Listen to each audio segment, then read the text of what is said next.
Hey, yeah, your volume is a bit low, by the way. Um, you may want to get the microphone closer to your mouth or something. So, will you give us some sample questions for midterm? No, well, the data representation quiz was very much like the midterm. What I can do is there is a practice midterm somewhere. And, same old questions I've been running for quarters in a practice midterm. The goal of these questions is not to test you on knowledge, but really to give you some familiarity into the way the midterm is structured, the format and everything, because you've already done that. The data representation quiz is the same format. So you already know the format. But if you want, I can open it up so that you can, this is about three or four questions, really, that's all. And then you go through the practice exam, answering those questions. Um, and you get to know, right? This is their objective style questions. So you get to know what kind of style to expect. That's all. Yeah. But, in general, I would like to say that, the midterm is approach the midterm with the right perspective. You need to do well in it, but not at the cost of everything else, not at the cost of your life, not at the cost of your, right? So put it in the right perspective and say, yeah, well, I got to do the midterm well, but there's so many other things that I have to do well also. And that's the risk of setting a short-term goal, and always, right? So if you have a short-term goal, then you find it harder to switch from task to task because each of the tasks will have their own short-term goals. And pretty soon you'll have so many short-term goals and so many different goals, you don't know which one to pursue. And then you get stuck because you're in a quandary where you don't know which thing to do next. I'm sure this is a feeling that every programmer, everyone who's tried to do anything at all has faced, right? It doesn't matter. It doesn't have to be programming. It doesn't have to be a skill that you're picking up or trying to learn, some physical dexterity exercises, strengthening exercise, doesn't matter, right? Mental strength. So um, it's if you have too many things that you need to focus on, that is usually a hint, not always, but it's usually a hint that all your goals are actually wrong. It's not even that they're your goals, you have too many goals and you have to meet them all one after another. No, it's very likely your goals are wrong because they're conflicting with each other, right? So if on the other hand, you're not focusing on the local goals, right, the immediate goals, but you're actually focused on something that's long term, really following your own heart, because that's really what you have this goal. But why do you have this goal? You have this goal because you want to achieve something that you want, something that fills a void in your heart, right? So it reaches there. So even if someone is trying to give you advice, saying, you should do this, you should do this, you should do this, you should do this, right? You have to think to say, well, they're asking me to do that, but why are they asking me to do that? Is it because by doing that, my eventual goal, I get closer to my eventual goal? And is that really what I want to be, right? Is that goal where I'm being nudged towards my goal, my dream, or is it someone else's dream, right? So many times, especially when we're young, we don't have a firmly fleshed out dream at the end, so we are more likely to follow other people's dreams, right? So it's when anytime when someone gives you advice or suggestion, including me, right, is they want you to do something because they have their own dream that they find will achieve fruition through any means at their disposal, even if it means getting other people to do stuff for them, right? And unwittingly, they may say, this is good for you and do it. Well, ultimately, it's really good for themselves, but and maybe it's good for you too. But sometimes it's not good for you, and they think it's good for you, and they tell you to do that, and you just blindly follow their advice without thinking through it. Then you find that you're just going this way and that way, helter-skelter, really. You're not really reaching any place. You're just knocking off one domino after another, but they're not feeding together, getting that reinforcing effect to take you, right, push you towards that final thing that you're after. On the other hand, if you're after that singular goal that you're after, that's, the void in your heart, then you don't have to remember like a zillion different things. You don't have to remember this and this and this and this and this, right? So you can get rid of the cognitive load, because now you have that overarching light inside of you that says, no matter what circumstance, no matter what situation is thrown at you, no matter what problem I have to solve, I don't have to remember the particular way in which that problem was solved by this person or that person, that famous person out there, right? Albert Einstein, or, they solve this problem in a particular way. I have to remember this. I have to remember E equals mc squared. I have to remember, right? So I have to remember this. And then you have many of these that you have to remember. And it's a real pain in the butt, really, right? So on the other hand, no, just abstract all of that away and go to the end product, which is the scientific mindset, or, not not, I should, which is what you're after, really, right? So then when you have that light, then you can forget all these intermediate goals, right? See, and then anytime you get this, you can just look at that with this light and say, well, does this make sense from what I need to eventually achieve, right? Does this make sense? Now, you don't have to remember any of this shit. And then you can say, I'm just going to evaluate each situation on the basis of this final thing that I want. And then you'd be able to make the right decisions all along the way. Well, if you're not able to make the right decisions, usually it's not because you're less intelligent. It's because you're missing some crucial pieces of information, whether it's life experience or whether it's book knowledge or whether it is, some skill, physical skill that you need to learn. When you're missing these things, you're not able to make the right decision. But then instead of saying that, I'm not able to make the right decision because I'm missing the skills, you say, I'm not able to make the right decisions because I am missing that critical person in my life who can give me direction, right? If that is your mindset, then you're basically screwed at that point, right? Because at that point, you are doomed to be a follower for your entire life. Well, until you get good sense anyway, right? So because then you can't make your own decisions. You have to bank on other people telling you what to do. And many times those decisions are not your best. You look at other people, they don't know what's good for you. Who knows what's good for you? The only person in the whole world, right, the whole universe, right, who knows what's good for you is you. And so anytime someone tells you this is what you need to do, right, you have to weigh that in the light of that knowledge and say, is it really good? And then, or if you can't see whether it's really good, you use your good sense, right? And say, well, based on what I know, is this going to lead me to where I want to go eventually, right? And so, you spend a lot of time when you're younger, just figuring out where you want to go, right? So, for me, it took 40 years, until, I maintain an open journal on Facebook, and you can go and check it out. Until I was 40 years old, I didn't know. I knew in a sense, I guess, but I didn't really have a firm handle on what it is that I needed out of life. And so I was just, saying, oh, I follow that and follow that, oh, she's telling me to do this. And, and so you never end up anywhere, and then the sooner you realize that, the better, right? So maybe you don't have to wait until you're 40 years old like me, right? Maybe you'll find out that calling sooner in your lives, which means that you have more time to achieve that end. And anyway, so that's what it is. So put the midterm, coming back full circle, put the midterm in perspective, put the final exam in perspective, put CS2A in perspective, and put me in perspective, right? So I'm not your God, or say, telling you got to do this, or no, I'm just a friendly bystander, okay? I'm a friendly bystander, one of many you will encounter in your lives. All right, you will encounter many people, and many times you don't even know, right? Many times in your life, you have encountered these people, right? Maybe 5 times, 10 times. I don't know how old you are, 5 or 10 times, right?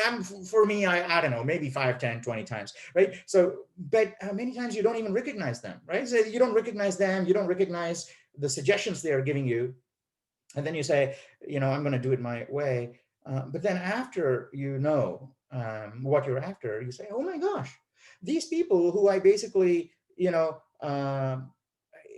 chased away in my previous life, right? They were actually trying to tell me good stuff. They were trying to tell me things that I would eventually find useful, not this, all right. So, and then this is what I need to be doing, because that, gives me what I want to do.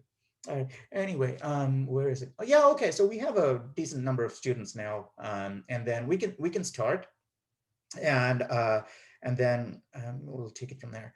Uh, Now, yeah, it's 8:15. Yeah, well, can you guys see me now? Okay, is it better? Is the visibility better? Is the lighting better? Yes. Yeah, Yes. okay.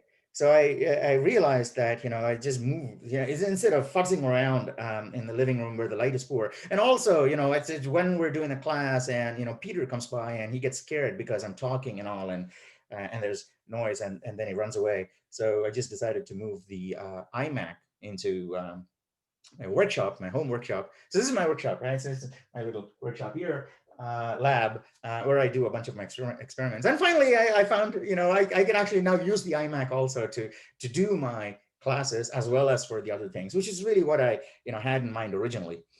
So it's right here, and the lighting is good because this window faces the, east, northeast, or something like that, and so the sunshine comes through.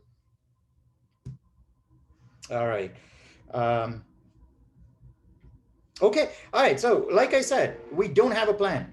We don't have a plan for today's class. Well, like we had a plan for previous classes, right? We never had a plan for any of these classes, right? So far, anyway, and it's worked out nicely, I think, because we start off, and then if we have a plan, then we're following my plan. But coming into class with no plan means I can follow your plan. Or at least the majority plan. And that's why democracy is so important, right? Democracy is important. And by the way, I don't know how many of you are eligible to vote. I think it's a college class, right? So everybody is eligible to vote, and you should really go out. Well, I don't this weekend before, and make sure you exercise. No, it's not just your right, uh, right? The democracy we enjoy, uh, we take for granted, the freedom we have today, is really because of the weight of all of the people who exercise their right to have a say. Right? It's not like the ancient days where the king says, I woke up today and I'm feeling really, uh, thirsty, so everybody in my kingdom has to drink a glass of water, right? So we're, not in those days, and that's because of democracy. And so take some time off, or maybe Thursday, right? We cancel our classes on Thursday so you can go and vote. But I'll be here, right? You can come back and ask questions. So this is democracy. Ask amongst yourself. If you have any concepts that you need to be discussed in class, I am more than happy to talk about those concepts. If first preference is for concepts that we've covered already, which are relevant to your midterm, I'm happy to dive into any level of depth there. And then if we don't have any of those to talk about, I'm happy to just move forward and talk about more advanced concepts that will probably follow after the midterm. Yeah, Nee, yeah, you said, we'll talk about the midterm, this class. Um, yeah, absolutely, we can talk about the midterm, but there's only so much we can talk about the midterm. What can we do uh, during the rest of the time? Because there is a lot to talk about, just not about the midterm. And so we should just keep it a free flowing discussion, free form discussion, which I think has been the most productive we've had before, right? Rather than one person like me talking all the time. When we have a free form discussion, when you guys are chiming in saying, let's do this, let's do that, let's try this program out, let's, and do these things, and we do the steps, we do the steps. The magic is in the individual steps, right? And then the big magic comes together when everything is thrown together, right? But then we do the individual steps. Sometimes the single steps are really hard for beginners, right? Because the single steps, that's why we all do it together, so that we do that 100 times, right? Do it that way 100 times. And then at the end of the 100th time, then right? No matter what, if you have to make that step, even without thinking, your feet are going to do it a particular way. So then you can focus on, well, I've got my right foot on auto mode, so it knows where to go. Now I can focus on the left foot. and then get that into auto mode too. Now, when you got both feet in auto mode, then you can think about what the hands should do and what your eyes should do and everything, right? So one by one, you knock off one by one, and then you have the whole product design. So that and I think we can do that. It works really nice. So pick a product. It doesn't have to be. You don't have to have the entire plan in your head, but you say, this is what I would like to happen. This is what I'd like my program to do. Right? This is what I'd like my program to do, but I have no idea how I'm going to do it. So you just say, this is what I'd like to do. And then you ask in the forums, not in the forum, sorry, this is chat live, okay? Then you ask, hit the space bar and ask, okay? Don't ask in the chat window, because if you hit the space bar, guaranteed, everybody will hear it, right? I don't believe anybody's got their speaker muted. Okay, so if you speak up, everybody will hear it. But many people are not looking at the chat window simultaneously. They're looking at the screen. So say what you want. And then as a group, we'll talk about whether it's feasible to do in class, right? After all, if it's open season and you say, well, I want to write a program that will successfully dock the rover on the International Space Station. Okay, so there's so many zillions of parameters you have to consider and do these things. So that's not going to be feasible, and we'd say no. We'll try that next class. Okay, all right. So, but if there's something that's feasible or something that needs to be just massaged a little bit so it'll fit into something that is feasible in class, we'll do that together in class and then say, all right, that's really cool. Let's try that. Let's build it and see if it goes. And at the end of the day, we're all going to do this together. And Nee, who was brave enough to come by, I should really commend her for volunteering last class. Okay, so I remember that. And I hope you got something out of it, right? It's important that Nee, can you chime in saying that whether you got more? That's a minimal pair you're comparing. Okay, you're comparing by saying, did I get more by volunteering to be the presenter, as opposed to someone else doing the same thing, right? My idea, we went through exactly the same steps, exact same steps we went through in our video last class with you, right? Same steps, but someone else did it. And I was watching as a passive bystander. Okay, so compare that in your mind and say, tell us whether you found it useful, right? Marginally at least, right? Useful that you were the volunteer that came up here and bravely showed your code, or typed up on screen. So was that useful to you? Yeah, it was definitely way more useful than just watching, because I had to also think about everything that we were going to type and everything that we needed to fix more actively. Yeah, thank you. Right. So when you're up here, your engine is running on all 6 cylinders, right? Yeah. Yeah. Because you can't afford to think about what other people are thinking, right? And that usually when you think about all your emotional stresses, right? So you think about it, right? And think about this too, right? Especially at your age, right? Maybe not at my age, but at your age, there's a lot of frustration and stress is emotional. And so this comes from emotional issues. And I think if you boil it down, at least in my case, okay, I don't know if it is the case with everyone. If you boil it down, and in order to boil it down to see what is the root of all these stresses, you really, really, really need a quiet place, right? And I don't mean a quiet place, your quiet mind, and it takes a few hours sometimes, right? Just continuous quietness for a few hours, and you think about all these situations, and then dive deep into these situations and say, well, what is the root cause of that pain point? What is the root cause of that dissatisfaction, emotional issue? And then you find that many times, right? And I would say more than 99% of the time, if we could measure these things, I don't know how we would measure it, is because of our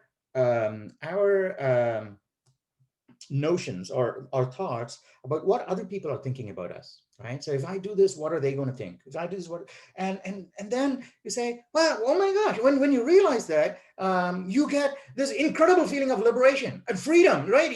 As if you were just let out of a tiny cage, right? Because you find all of a sudden, well, oh my gosh, I've been living in this prison only because of these imaginary feelings that people would think this of me, right? So when and then you realize, I don't even know if it's true, right? I don't even know if I do this, that person really thinks this of me. I don't know. Maybe they think worse or good, better. I don't know. But the fact of the matter is that I don't know, right? So every one of those is tainted with the problem of uncertainty. So what is it that you know for certain? There's only one thing you know for certain, right? So you follow the thing that you know for certain. And so you realize that, all of that, these stresses or these emotional stresses, the weight, the enormous weight that is bearing down on me and forcing me to do a particular thing, if go a particular way, you follow a particular path, is because I am being forced by external opinion. The external world is forcing me to do something which is at odds with my internal world, right? So this odds is conflict. And then you find that literally tears you away because they're both inside of you, and they're going in two different directions. And the only way they can go is just tear you apart, right? So the way you can reconcile this is by saying, I'm going to take my internal world and align it with the external world. Now that is an impossible task, because when you talk about the external world, there's multiple directions, right? So the external world, that person could be saying, do this person could be doing, saying, and so they're all in different directions. And if you follow the external world, you got to go in multiple directions, you're going to be ripped apart. So there's only one thing you can do to remain sane and also make progress, right? Because even if you say, I'm going to go that way and come back, go in that way and come back, at the end of 100 years, when you're on your deathbed, you're going to say, I went that way, and ultimately I came back here. I didn't actually do anything, right? No progress in that sense, right? But on the other hand, if you say, well, I can't, it's not feasible. So you say to these other people, I'm not going to do what you say, not because I don't like you or disrespect what you say, it's because there's so many different things that I have to do if I listen to other people, right? So the only practical, the feasible, the computationally tractable way of making any progress at all is to just not listen to that, but listen to that, right? So listen to your heart, and usually, in India anyway, we say, let only the truth be your guide, right? You follow the light of the truth, and you'll see, that it leads you to the best possible outcomes. All right, so I don't know where the hell we were going with that, but essentially, the stresses, right? So don't forget about don't be stressed out, and just do what you feel you have to do to know and make progress, right? And here's a tip, right? So you're not going to learn programming by saying, oh, well, I want to learn the structure, I want to learn the structure, I want to learn the structure, and then you are never ever going to be a programmer like that. I can put that in writing. I can post that on LinkedIn and Facebook if you want me to, but you will never be a programmer in your life if you're going to learn the superficial details, saying, oh, I learned if statements, branching, right, loops. I know how to do this algorithm, this particular algorithm, that, right? Not the solution, not the way to master any art. Okay, I think the good way, or an easy one technique, right, is to set yourself some project goal, right? Some little project goal. It may not even be a huge one, but it should be something that is not possible for you to do with the skills that you currently have. So as an example, you may have, so far we've done basic procedural programming, but you may think, I want to build a system which will potentially solve the parking problem when Foothill reopens and people are starting to come back to class. Parking was a big problem, right? And in fact, I think the department, or is it division? I don't know. We had money to give away for students who would take that on as a project, and I think. Unfortunately, I didn't get to know of this until later, and when I advertised it in Canvas, nobody took it up as an independent study project. And of course, you actually get course credit for it too, and money. And but these projects we've thought about and decided that these are feasible for a student to do, right? So, but on the other hand, you may come up with a product or an idea, talk to your own friends, classmates, your parents. I'm pretty sure in the Silicon Valley, you have at least one relative who's working in a software company, right? Who's an engineer, who's a software engineer, who knows what they're doing, right? So talk to them, find out an idea that you think you can shoot for, but you cannot do right now because you're lacking the skills. It's important. It's important that you cannot do implement it right now because you're lacking the skills, because then you're going to learn these skills, not with the perspective of, just to learn this, pick up a skill, but because you're going to evaluate the skill, right? Oh, a ternary operator. I can use a ternary operator to do that thing that I want in my product. Right? I can use getters and setters to do that, and so on and so forth. Right? You technically, these are not the only things you would want to, but you identify these things, but because you are now not focused on your short-term goal, and you're looking at that product that you have that's down the road, right? It doesn't have to be the ultimate thing that you're after, which I was talking about before, right? It doesn't have to be. Just set yourself a goal such that, just in the programming universe, in the programming universe, so that there's this goal, so that you have 25 skills that you are probably lacking that you can pick up. So every time we introduce a new concept in class, you are, and tell me if I'm wrong, because this is how I approached it when I was a student, right? Many, many years ago, when I was a student, before I knew better, I was, when people were, when the professor came into class, and he was talking about, something to do with register optimization. It was John Hudson, right? He was talking about register optimization in class for compiler theory. At that time, I was really focused on learning how to optimize registers, right? How to optimize my code for registers. But really, I was trying to learn just register optimization, right? I wasn't building a compiler. I wasn't trying to see if eventually I'll build a compiler. So I would like to know, no, right? And so I learned register optimization. I passed the exam. But then later on, I forgot about it. I knew where it was, so I could go back and pick it up. But when later on, when I picked it up again, the second time, I learned it the second time, I didn't learn it for picking up that particular skill, because at that time, I actually had a compiler I was building. And I said, I want this compiler to be faster, right? And so what can I do? Then I say, I want to learn register optimization. Then everything I learned then just makes sense, because I say, oh, they're telling me to do this, right? Well, obviously, this is brain dead, and why would I not even do that? That is so obvious and staring me in my face. I should have done that a long time ago, because that is exactly what I need here. Right? And then you see these 20 steps that I learned by rote, just so I can pass my exam before, all of those, I would have just come up by myself. If I had this idea in mind, and I look at those, they're telling me, well, these people have, why do these 20 little skills need to be mastered? It's because this product you're trying to build out here is not a novel, earth-shaking, shattering, brilliant thing that you have come up with, nobody has ever done before, right? And you will eventually come up with things like that. But this thing here, this product has already been thought about, designed, released, and refined by a huge number of brilliant minds, right, in history now, right? There are brilliant people who've done these things in the past, and they've codified their experience and say, well, this is what we're after, and this is what we need to do, right? And these are the specific skills you need to learn in order to be able to build a kick-ass compiler, right? And so provided you want to build a compiler, then every single thing they tell you makes perfect sense. You don't have to learn, right? Because you look at it and say, well, that's what I need to do. That's what I need to do. That's what I need to do, right? So you just go back and pick these things up. And yeah, I don't know where we're going with that, right? So yeah. So set yourself a small goal, a product, and then look at the skills from the perspective of your product, not with the perspective of, I need to master this thing here. You will not get anywhere with that. I don't know. I wouldn't have got anywhere with that attitude. Yeah, honestly. And yeah, if you want to really build something, just have an idea of what you're building, and then everything else will just fall into place.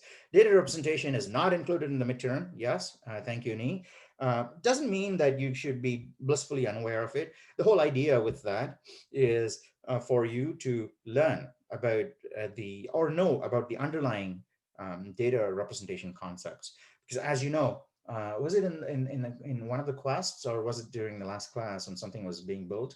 And then we realized that a loop would be infinite. Yeah, it was the last class, right? Nee was trying to print this triangle. Yeah, triangle. And then she I think tried. it wasn't infinite, but it was it was printing really large numbers. So it was really large. Yeah. That's right. Was that Andrew or Andy? Andrew. Andrew, yes, thank you, Andrew. Yes, that's right. And it was building a large number, but it wasn't a large number, right? It wasn't a large number. If you think back to it, it wasn't a large number. What was it? It was a negative number.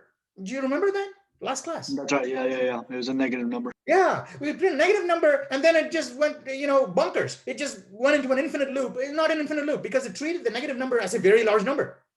Now, for someone who didn't know data representation issues, they have no idea why they put in a negative number, and then it went into that big ass loop with a huge counter, right? But because we know data representation, we know, right? It is represented internally as a large positive number.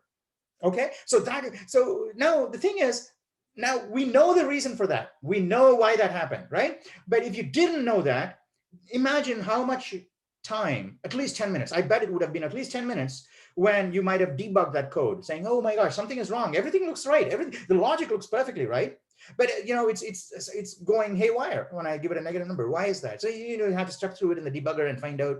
And but the fact of the matter is that we didn't even have to go down that route of trying to find out why it was misbehaving, and and we didn't even have to think about it, right? When we coded, we didn't even have to think about it, and because that kind of thing becomes second nature, and it's important, right? And the only way you get to the place where you don't think about it, because if you're thinking about it, you're not creating, right? So in order to create, you should not think about it. I think it's a free form exercise, because if you're thinking, your cycles are focused on that, right? You're trying to say, I have to fix that bug. I have to fix this bug, right? So your 100, like me here, 6 cylinders firing on that bug, 6 cylinders firing on this bug, right? So you're just in the mode of bug solving. You're not in the mode of creating things, right? So when you have to create things, all of those need to go away, right? I need that cylinder back. I need that cylinder back. So now I get all my 6 cylinders, and I don't have to do anything at all, right? Every single bug has been fixed. Now I can let my 6 cylinders just fire freely. That's when you get these new ideas just blossom in your head, right? And then you can come back and say, okay, I fit the cylinders here. I got this newly assembled car that is so beautiful and smooth. So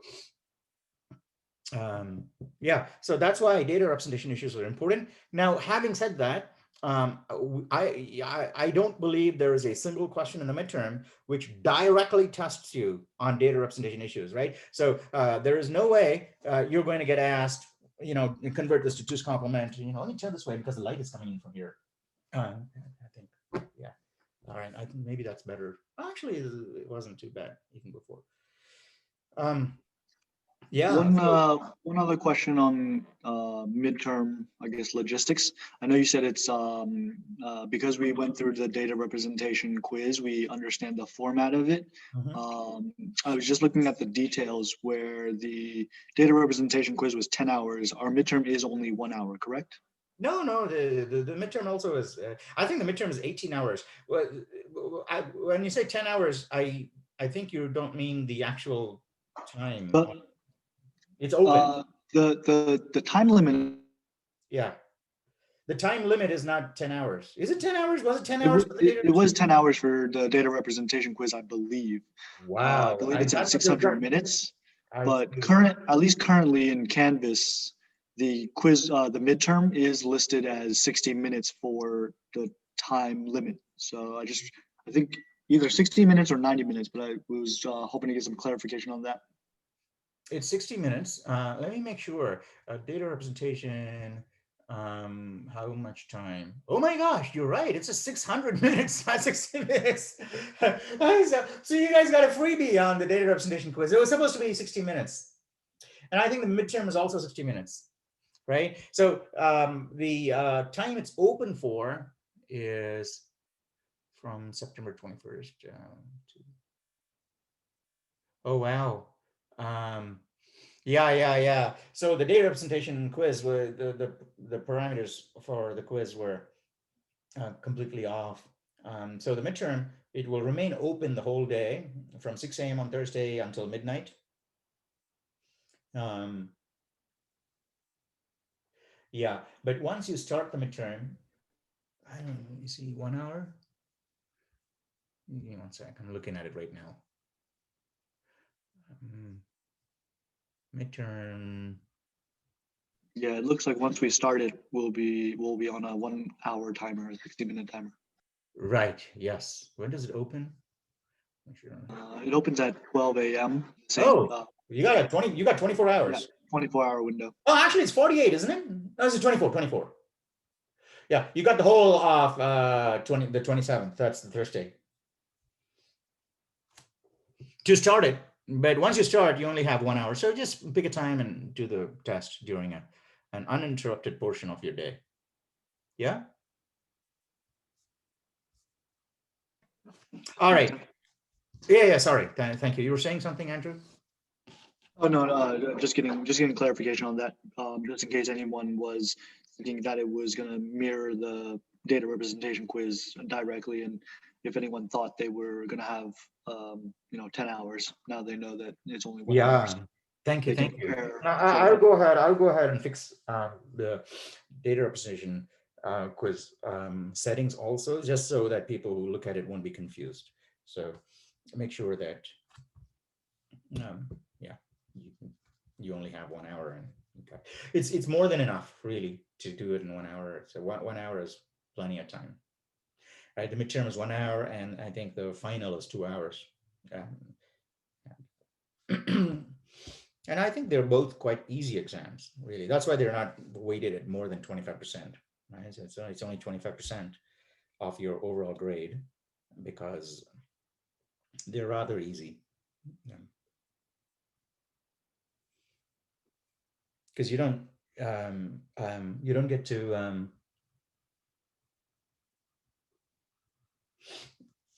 I think that's I think that's right. Yeah, you do get to go back. In the data representation quiz, did you get to go back? Was it possible to go back to questions that you answered? I believe so. I believe you had access to all the questions in one interface.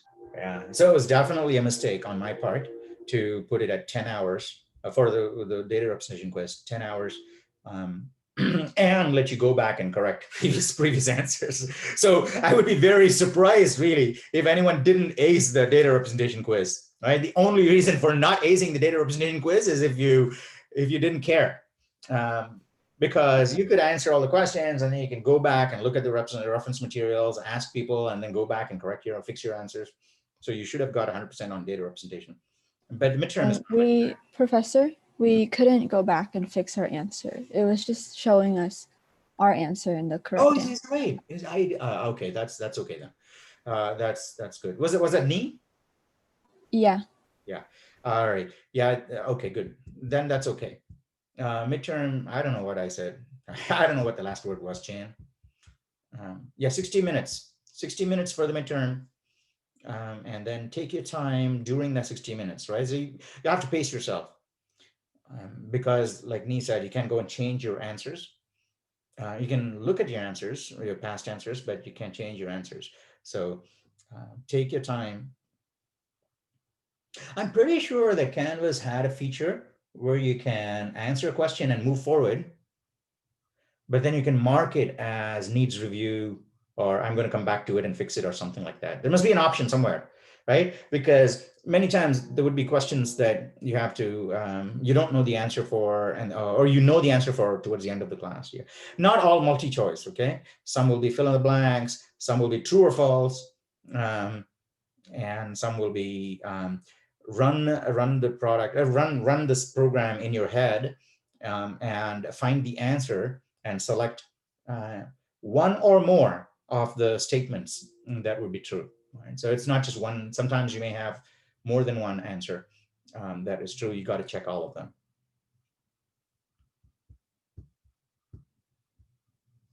Try your best to run the code in your head, not on an IDE. Although the midterm, it's okay to have a second computer or a second window, a second browser with your IDE, and then when you have a code fragment, you type it into your IDE, run it, get the results, and then type the answer in.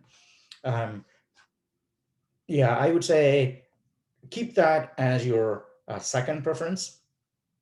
Don't try and do that for every question. In other words, if you have a question that requires you to run code, as soon as you see the question, don't immediately tell yourself, okay, now I've got a question that requires coding, let me fire up my IDE, right? So it's very easy to get into that mindset.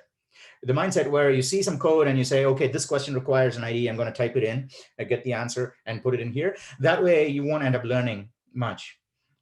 So the default approach, this is default. If the default approach doesn't work, then you obviously should go and try out your IDE.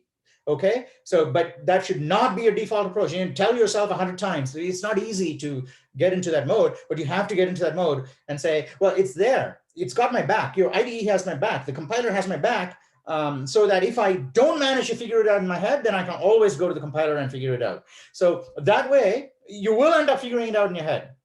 But if you think that I always have the compiler, I'm going to go to the compiler as my first resort, you won't be able to. You will never ever get into the situation or a position or a skill level where you can do things in your head without even thinking about it. Right? So you have to get into the mode where you can do things without thinking about it. Only when you get into that mode, then you can do other things that require thinking about. That are higher level.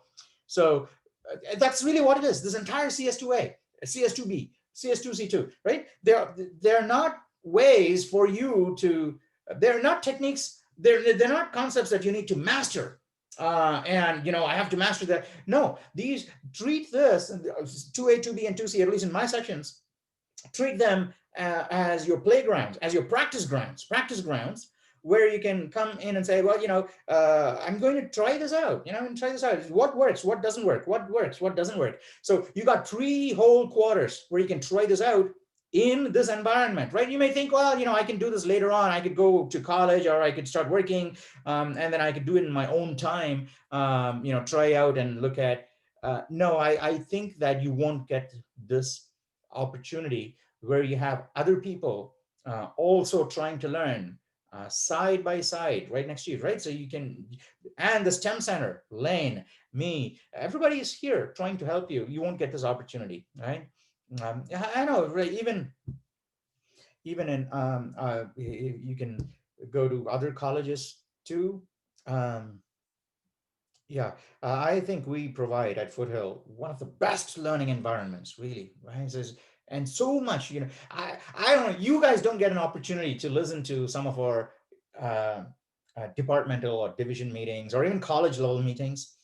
And you would be surprised. You would be surprised how student centered it is, right? Because, maybe not all of the staff at Foothill, but a greater than threshold number of staff, right? More faculty and staff than I can remember, really. They are, firmly, the first thing in their minds, right, that when they get up in the morning, the first thing in their minds is how can I make things easier for my students? How can I make it more enjoyable, more fun? So how can I make it so that 20 years from now, when my students are out there, they think back and say, wow, I'm so glad I learned this in that class. Because that skill is really proving to be valuable, and it's made a difference in my life. So that's what we're all thinking about. And then the money we get from the government, and people out there are thinking, there's so much politics out there, and people are trying to pocket the money. And no, that's not what happens. I've been in these meetings, right? I've been in many of these meetings, and these resolutions don't just get passed willy-nilly, right? So someone says, I have this idea, that might actually be a good idea, but we talk about that for a long time. And it's good sometimes.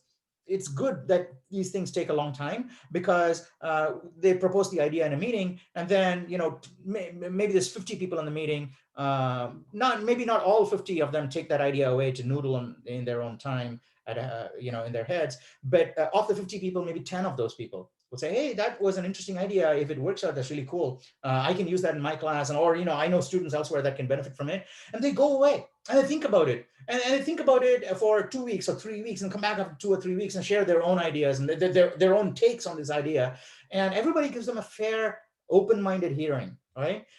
There's always bound to be people with agendas. Right? So anywhere, no matter where you go, whether you go to Microsoft or Google or Stanford or Harvard, you're in a meeting, there's going to be people who have agendas, right? Who need a particular thing to happen, and they're wedded to that. But there's also going to be people that don't have agendas, and they're just focused on what is good, what is the right thing to do, right? And there's always going to be some critical number of these people, I think, hopefully, in these meetings, and they'll go back and think about these ideas. And your job really as an innovator, as an entrepreneur, or basically as an ideator, coming up with ideas, is not so much coming up with these ideas.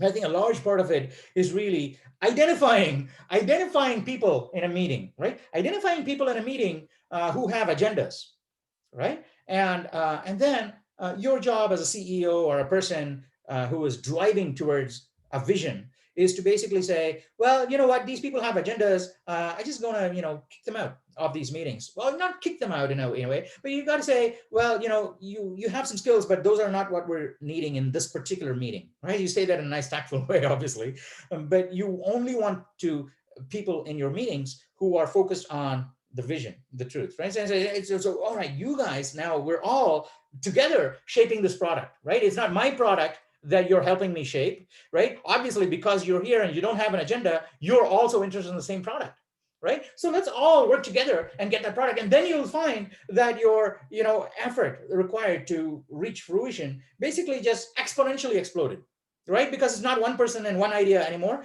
There's many people who are not trying to push in that direction and that direction, because they're all trying to push in the same direction. And then, like that boat race that happened between team A and team B, that I think I told you the story in the first class, right? Everybody's rowing in the same direction.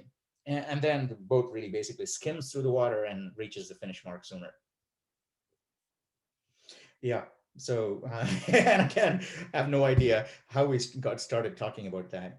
Really, the reason why we're talking about all this shit is because you guys are giving me a chance. And what do I mean by giving me a chance? You're not talking up. You're not speaking up. You're not taking over the screen. You're not asking questions. You're not steering the boat, right? So one of you has got to pick up and say, let's talk about this. Right? I don't want to hear about this, pointless boat race between team A and B. Right? Tell me how I can implement a clever sorting technique. Right? Clever. So because I have this thing that I need to sort, but it's has this particular domain information that other sets of data don't have.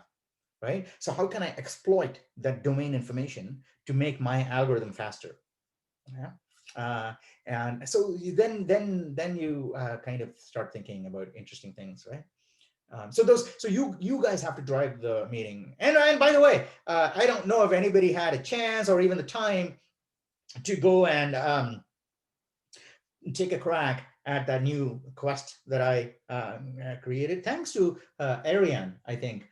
He's my student. Arian, he was my 2A student, my 2B student. Now he's doing my 2C. Right. Yeah, so he got really engrossed in one of the questions that was being discussed in Reddit. And he came up with a bunch of answers. Don't have to be right answers, right? It can be wrong answers, but still some suggestion that you gave some serious thought to it, right? So you tried to, it was intriguing enough for you. It's interesting for you. And then, and you're thinking about it, and I can tell, oh, you know what? This person was thinking about this problem, not only when they're in front of a computer, but they were thinking about it, when they were riding a bike, in the shower, when they were talking with their friend, they were actually thinking about this problem. So that means it's, they really are probably onto something. They're probably onto something which they quite haven't quite put their finger on, but if they give it enough time, they probably will. Right. So, so this was an interesting problem. So I coded it up as a quest. It's called, the password for that quest is Curiouser and Curiouser. It's the same password as the title for my Peter videos, right? I hope he's, maybe he's been there and taken his goodies today already. Left some good stuff for him. Okay, so yeah, I don't know what I was saying, but yeah, you take you drive the meeting, right? So you say, this is what I want to do. This is what I want to do, and we'll do it. Okay. Don't let me keep talking like this all the time. I have a question, sir. Yeah, thank you. Is this Augie? No, it's Adam. Sorry? Adam. Adam. Okay. Yeah, go for it. It's not related to midterm. I think I've seen like somewhere your post about like whoever finishes the last quest in the red category. Yeah, no, not the red category. Did I say red? I think I've seen like, yeah, red category. It should contact you about. Oh my gosh, that was such a like bad job typo. information. I got to fix it. Thank you. I got to fix that. It shouldn't say anyone who finishes quest 9, not just quest, not quest 9 of red. It is just quest 9. I'm going to go and fix that announcement right now so that it doesn't confuse you guys. No, it wasn't on Canvas. It was, I think it's somewhere else. Like if you finish the quest 9 red, if I'm not mistaken, it's 2 CSC, right? Yeah, but I'll make sure that it says, okay, all right, good.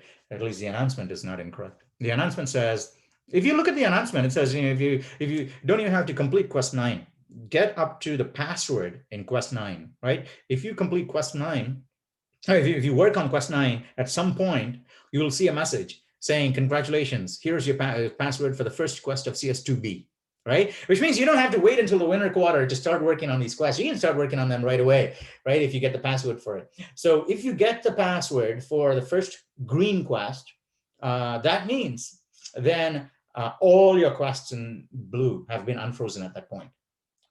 You can go back and refine every single quest as much as you want. Which also, that means you don't have to wait until then to you keep working on quest number 1 to 5, even now, right? Even after the freeze date, keep working on it, because you know that I got 1 more point here, 1 more point here, 5 more points here, and so on. But these quests are frozen. These points are not going to count, and you keep marching forward. And then all of a sudden you finish quest 9, and these points that you got, which didn't get accounted for before, bam, all of a sudden they get accounted for. Does that make sense? Yeah, it does. Okay, so go ahead and keep working on these quests, but your goal should be to complete. No, not complete, right? So, and again, I made this point in the syllabus, and I also mentioned this in the forums. People who are dead set on completing each quest before moving on, reduce chances of success. Don't wait until you have to ace every quest before you're moving on. Get the password, move on. Get the password, move on. And then you can, when you have free time, that's when you can say, well, I'm going to go fix up these quests. Or when when you're doing quest number 7, let's say, when you're doing quest number 7 and you're stuck, and you're, banging your head on a brick wall. You can't see a solution in sight. At that time, you say, well, it's not going to be productive to be doing this in quest 9. So, but if I'm not going to be doing quest 9 and I still have the 20 minutes that I set apart for questing today, what am I going to do? That 20 minutes you go and, work on the earlier quests, which you tried to. So you have a bunch of things you can work on at any time, not just the last quest. But if you finish, finish each quest, it's harder. And also you have a much better chance of fixing all the bugs. If you let it lie, right? Pick up a few more skills and then go back. You'll find it's easier to fix all these bugs. And you'll find that's a winning strategy. Okay, everywhere. Don't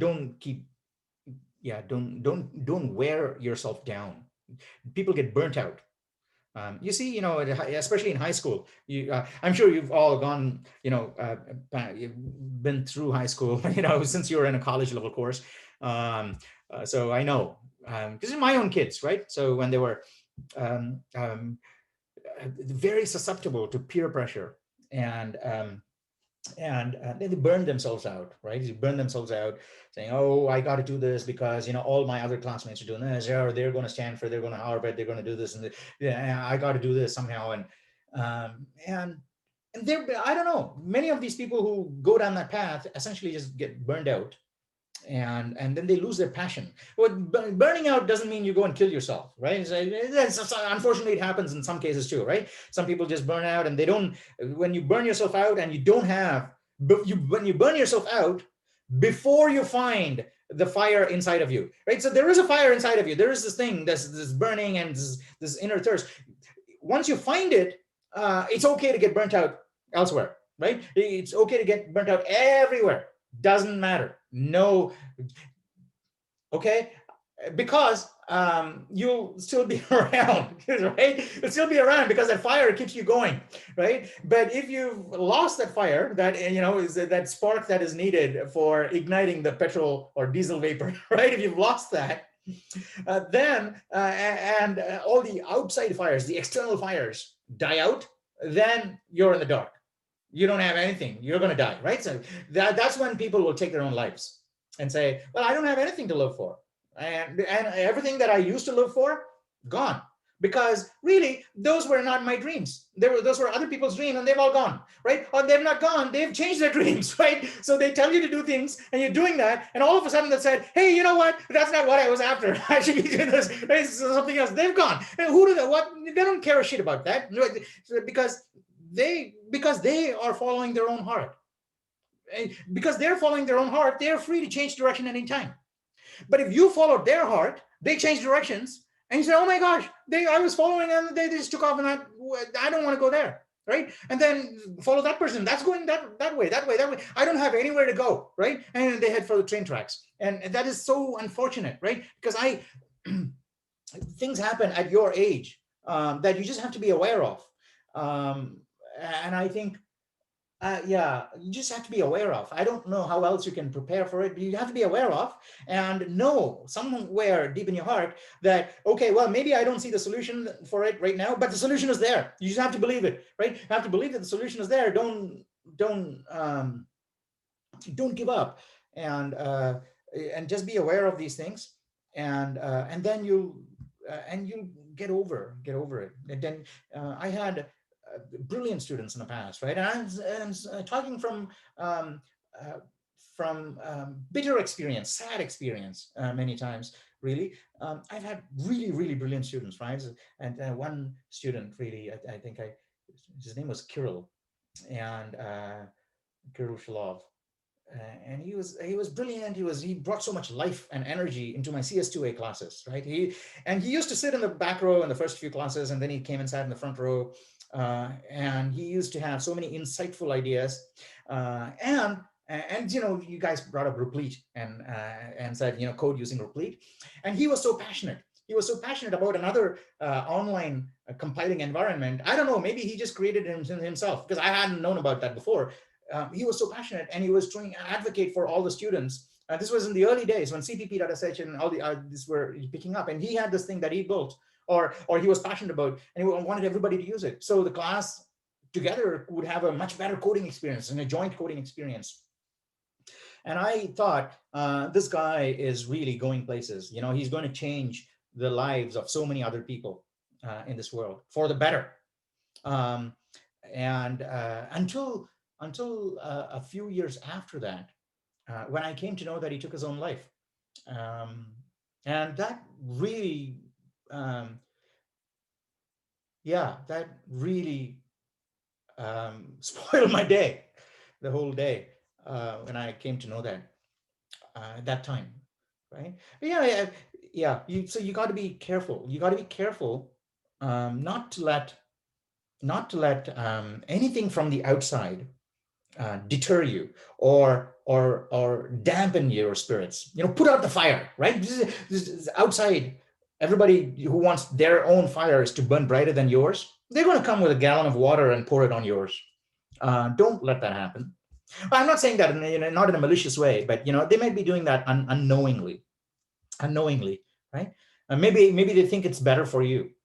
Right. And in that case, you don't tell them, fuck off, I'm not going to listen to you. No, you say, well, if I do that, is it going to help me do this? Because this is really what I want to do. And I think this is what you want me to do too. How is that going to help me do this? Right. So you ask them, an honest and open question like that, and then you can together work out a good way to jointly achieve success. And I think if we lose sight of that, that's when we get stuck in the doldrums, and then and we do bad things to ourselves,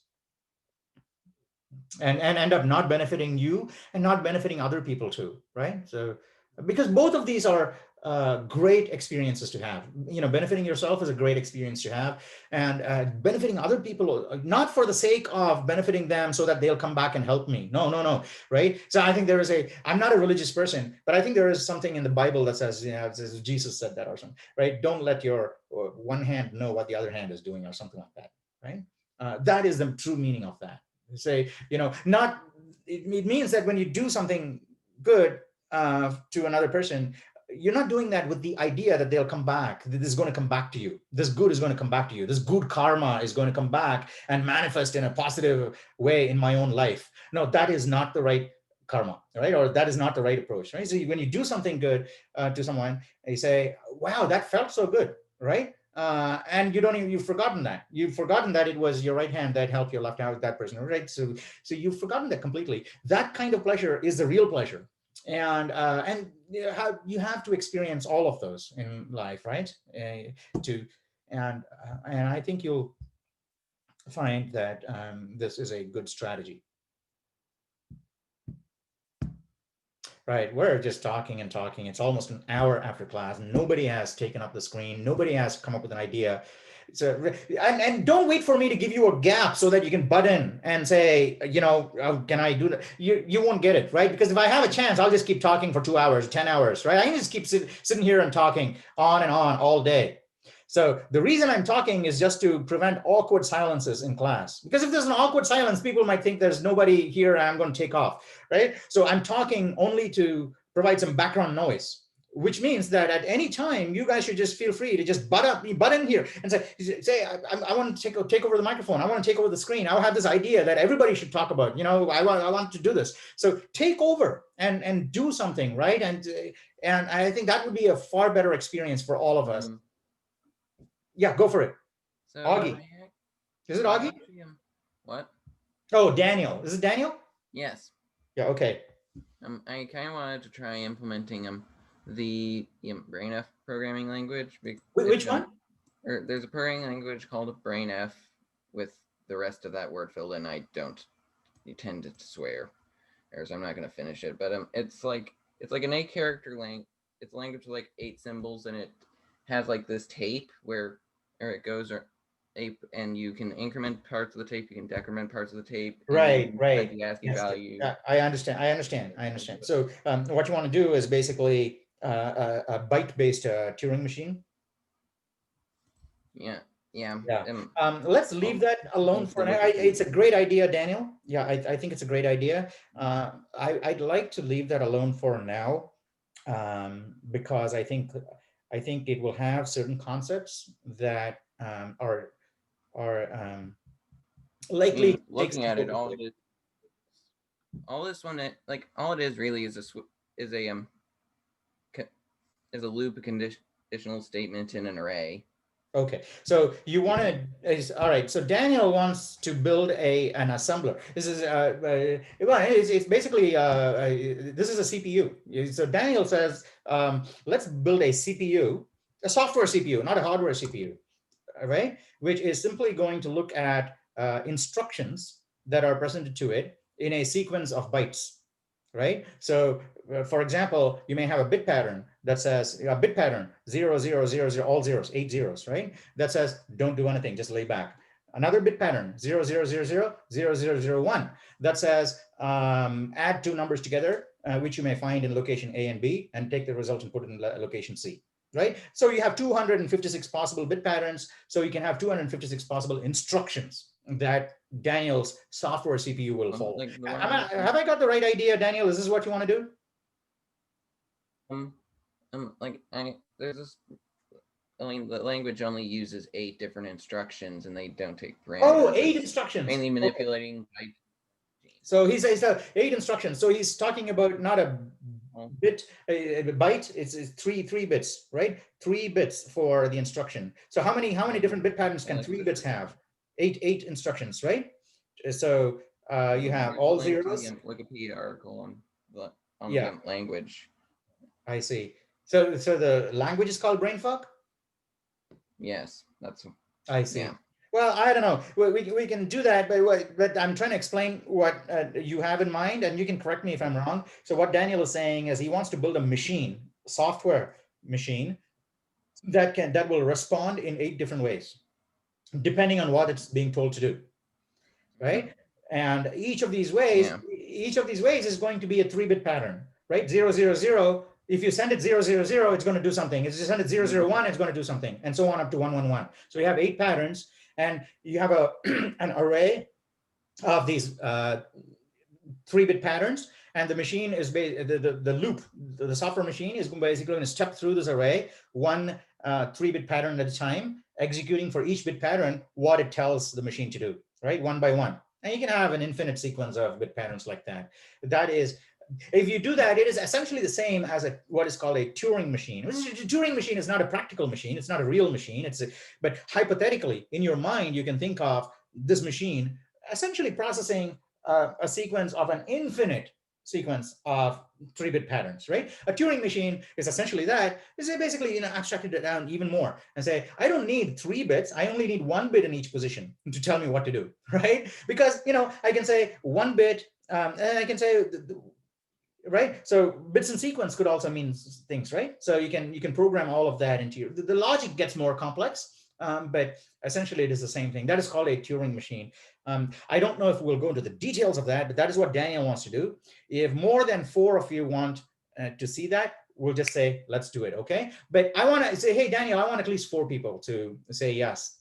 And I think because that would be a good way to make sure that you have a decent audience, a guaranteed decent audience. Okay, so so 4 people at least chime in the chat window saying yes, or if you have a different idea, or you could say yes, I'd like to try, but no, or you could say no, I'd like to try a different idea. Okay, how about that? Okay, we'll take the first of those 4. If 4 people say different idea, we'll go with a different idea. If 4 people say yes, let's try this, we'll do this. Okay, I think that's a fair thing to do. Right, so take over the chat screen now and type in same idea or different idea. And I'd like to see 4 of those. Okay, so we got 1 for Daniel. I think there are 4 in the chat box. So Daniela, you're saying 1 plus. What does plus mean? Daniela, what is plus? Plus is Daniel's idea. Yeah, okay. All right, great. Daniel, you've got your audience now. So take the screen, and let's start coding up your software machine. Okay, so let's see, I already have my window open with main. And so I guess the first thing we want to do is include stdio, or not stdio, I meant IO stream. And because as it does have an instruction to print a character to a screen and to take a character in from the screen, meaning actually I kind of also want to use stdio because it has char specific instructions for that.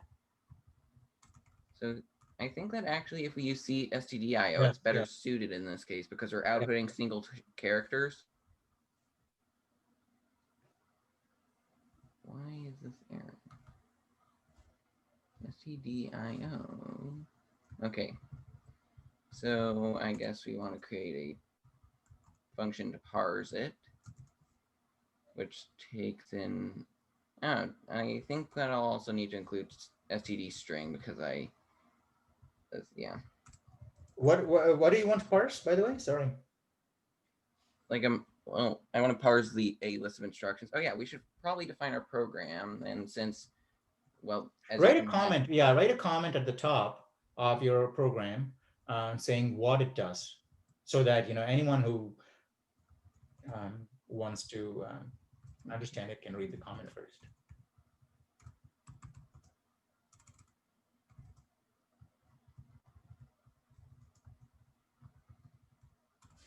Okay, so since it's already been implemented a few times in the past, I'm just gonna copy paste the hello world for it as our test program. Oh, I see. Those are your instructions. They got the Yeah. 8 instructions, and I see. Yeah, like I'm just using this as a reference because Right. these two, especially these two, are pain. These two instructions right here are going to be the bulk of implementation. Right. So I'm going to keep my trap shut, and I think those of you guys who are following along with Daniel should feel free to ask questions or say, "Hey, why did you do that? What the hell is this?" Anything, right? So I'm pretty sure Daniel will be happy to answer your questions. Just pipe up, okay? Stop him and say, "Hey, can you explain more?" and so on. I'm not going to say anything, okay? I'm just going to be here as a passive bystander. Okay. So I guess we want to. Yeah, I think your file name, by the way, is wrong. Your file name is FSCK. Yeah, I know. I decided. Yeah, it's kind of a joke. I don't know. Okay. It was between that and Brain DD. Never mind. Yeah. You know the disk. You know that command line disk utility that destroys disks. Mm-hmm. Yeah.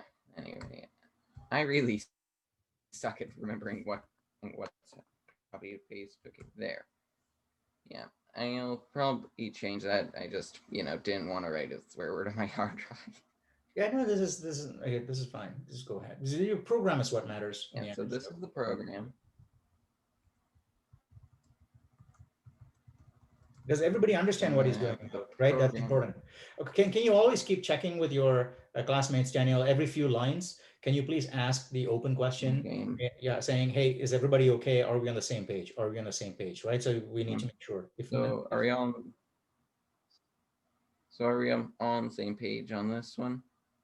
Augie, hit the space bar. Hit the space bar and So speak. Okay. I don't think Daniel is looking at the chat window while he's coding. Okay. So just hit the space bar and ask him.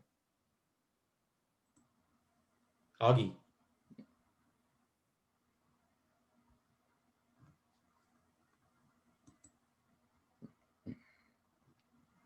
like. Okay. Oh, you don't have a microphone. Yeah, it's fine. I got the chat window pulled up. I'll just have it in the. I don't want to cover up the mode line because I kind of need to be able to tell if I'm in insert mode. In fact, we can do this if it doesn't decide to disappear. Here, right when I try and split screen. Okay. Oh yeah, so we'll want to read from a file eventually. Yeah. For now, I guess we should just have the test program in a string, and then we'll read the file into a string later.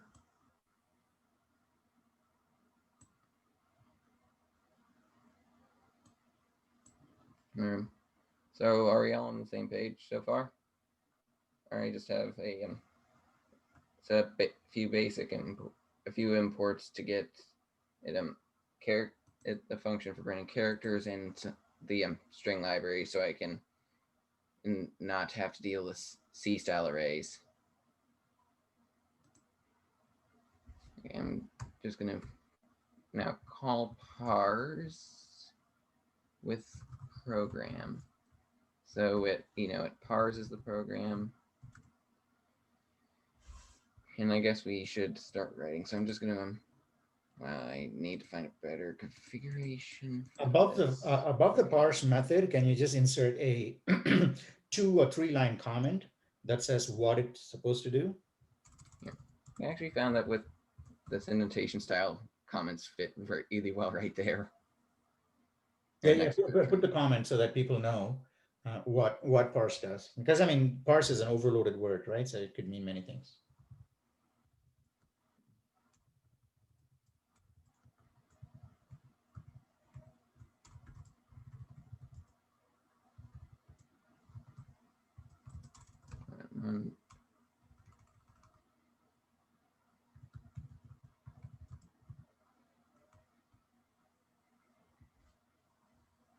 Okay, so is that good? So okay, can I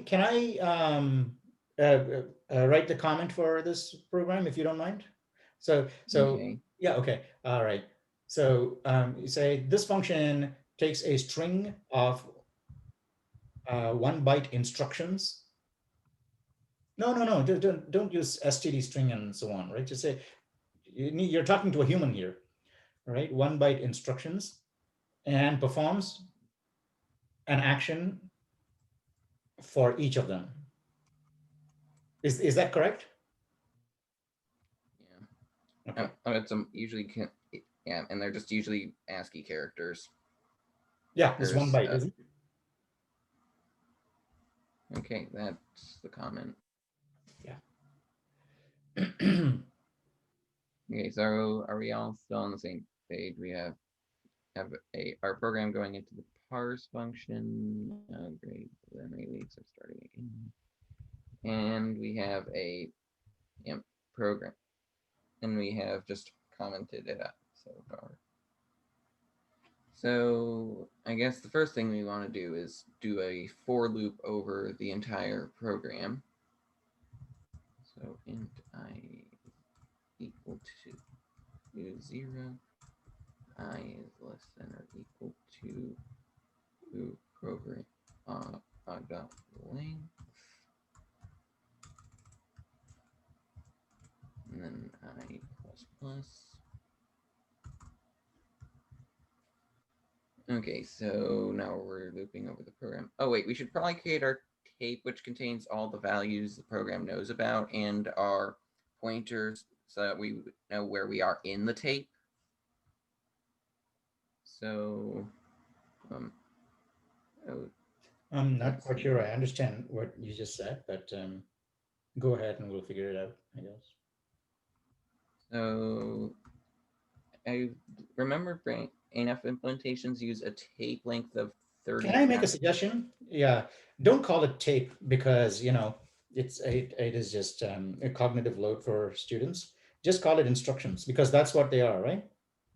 This is the program memory. Oh, that's your program memory. Okay, all right. Yeah. So you should call it, you should call it RAM or working memory or something like that. Yeah, memory. That's fine. Memory is great. Yeah. And then you want a pointer sized pointer. Also, I would not call it pointer. Call it because pointer because it's the. You say instruction number or something like that. Instruction number or. This is where we are inside of memory. It's like this is where. Oh, I see. Oh, all right. So it is a pointer. But it's just your own local pointer. I wonder if we could come up with a different name. Yeah. So never mind. Okay. Yeah, because it points to one position in memory, and that's the position the program's currently manipulating. Like a timestamp? I don't know. Tag. Who was that, by the way? That's Momo. Momo, yeah. Momo has a question. Daniel. Oh no, it wasn't a question. It was just like if instead of pointer, if you want to call it, I don't know if like timestamp makes sense or like tag. No, I don't think timestamp or he's referring to a particular index. Yeah, position. Position index. I don't know. Yeah, you guys can figure out what the right name is. Yeah, position inside. So you see he's got that memory of 30,000 bytes. He's got 30,000 bytes, and he's got an index that says points to byte number 47, and that's where things are going to happen. The instructions are going to work on byte number 47. Right, and then maybe the instruction says, take the pointer and point it there to point to not 47 now, from now on to 63, right? So that location keeps changing. That is the focus of the activity that the instruction is going to perform. Daniel, you should correct me, right? Because I don't have any idea what this language does, but I'm guessing that's what it'll do. Yeah, so the pointer. If we look at this side of the screen, you'll see that and these two instructions move the data pointer to wherever we want it to. So we can either read from that position or write to that position. Or basically it's where the program currently is reading from. That doesn't make sense. It's like the program, like a normal Turing machine, can only operate on one piece of memory at a time. So the position, the focus, right? That's the focus. That's that. Yeah. Yeah, that's the focus where, or for instance, if we want, so for instance, it controls where we jump to using the bracket instructions, or where we add to or subtract from using the plus and minus instructions, or what we print using the period slash or the print instruction. Like it's where the program is supposed to edit or read from. Either work. I'll go and get the iPad. It's not here. Go ahead. Go ahead. Okay, so does anyone have any questions so far? Or as to what we have, so have them here.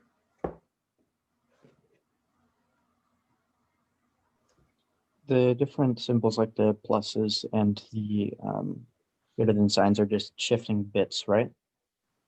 The signs in there are doing are either controlling where the pointer is or manipulating the value at where the pointer is in some way.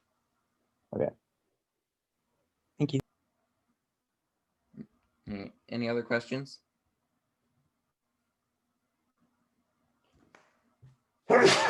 Excuse me.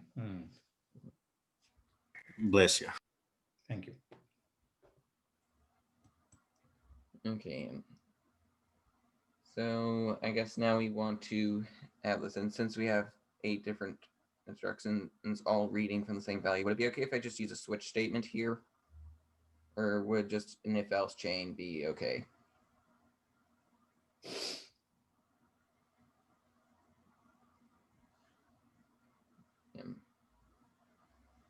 I think that for do you think I think that a switch statement would work here, but do you think that we should just use an if else statement?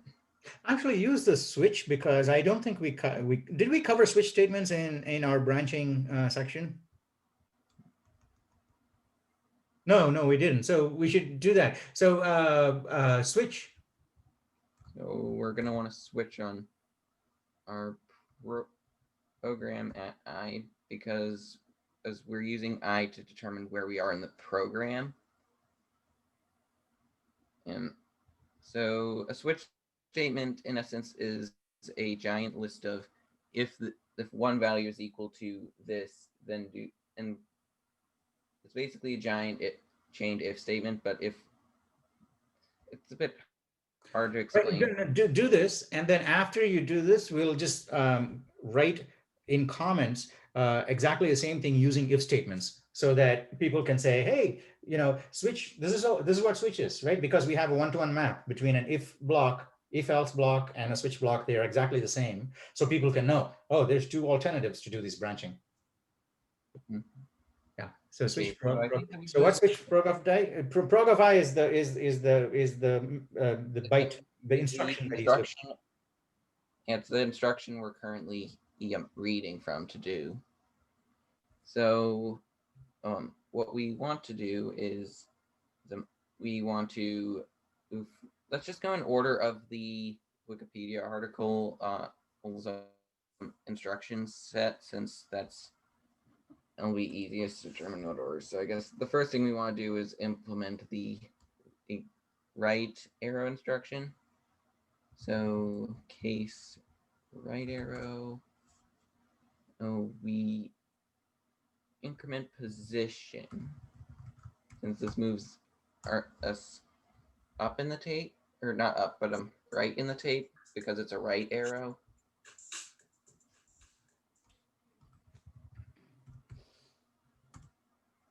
So yeah, and in switch statements, it's pretty important to always end your cases with break. It was an odd syntax. Like switch was a bit odd in the C language and C++. So you have 8. You have 8 cases, right? Yeah. So we've just implemented first.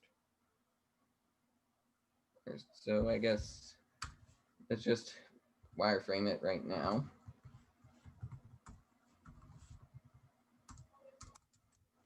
Just copy and paste, though. I think it'll be faster. first. Yeah.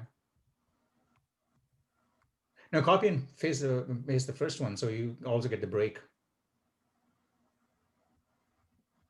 Okay, I'll do that in a moment. Let's just add breaks to the end of these to-do ones. In fact, it'll probably even be faster to copy a to-do one with break. By the way, switch statements are included in the midterm because they are in the modules, and you may have one or two questions in the midterm that require you to know about switch statements. So you should take a look at switch statements. If you have any questions, you should feel free to discuss in the forums or here, even now. It's pretty straightforward. That's why we didn't spend a great deal of time. But there's some subtleties, like, what happens if you leave out the break statement there, and or does it matter which order the cases are? And those are some subtleties, but you'll find out. Okay, Okay, so we need an open parentheses instruction, and we have that. So now we have our list of instructions all written out. So I guess the next one. So does anyone have any questions? You don't have a space after the first break. You have a space after everything else. That's okay. We'll fix it later. Oh. Right. Okay, so is anyone confused by what we're doing here so far? Go ahead. Yeah. I want to make sure we get it running and see the output today before the end of class. Okay, so I guess the next one is also with the left arrow is also easy because it's the opposite of the right arrow pretty much. Next, we want the plus sign instruction, which is equally as easy. So we're going to do memory at the position plus plus, and then the opposite for minus.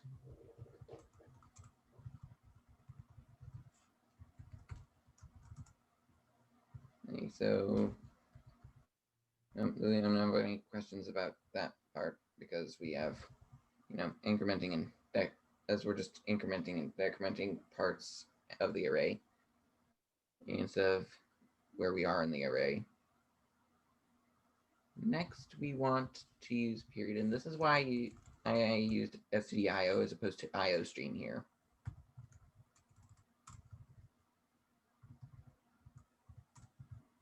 Because we can just output a character with and because it's all predetermined. And it just makes that easier because we can just use character specific operations, which means we don't have to do any casting. And the comma operator accepts a byte of input, so memory at the position is equal to get character from the input. And since, again, we're employing the language, we don't write a prompt because it's assumed the user would write a prompt for it. It's like how C++ doesn't automatically define a prompt for you. That's fine. So does anyone have any questions about the period and comma instructions? And then how these two are implemented?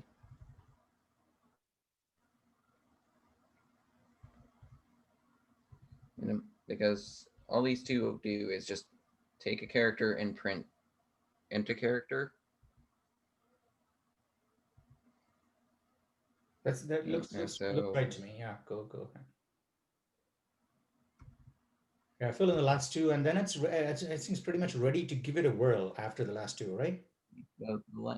Yeah, so the last two are going to be the hardest ones. But like these ones are.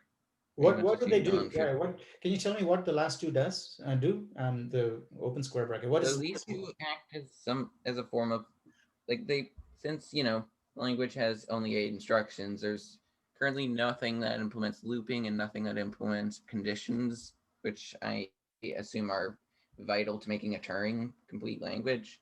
So these two basically act as both the only conditional and the only looping statements in the language. Oh, I see. This is, yeah, I think it's pretty straightforward. We can do this. Yeah. Yeah, so the problem is that they can be nested. What happens if you encounter a closing square bracket before you encounter an opening square bracket? Like if you encounter a closing square bracket before you encounter an opening square bracket, then the program is Syntax error, invalid. right? It's a syntax error. Oh yeah, but That's fine. like Okay, so we'll code it up that way. We'll code it up that way. So for the square bracket, opening square bracket, you would say, I'm sorry, I'm jumping in, but you can tell me to shut up if you want. But I'm just trying to provide a bit more fuel acceleration so we can get this done before end of class today.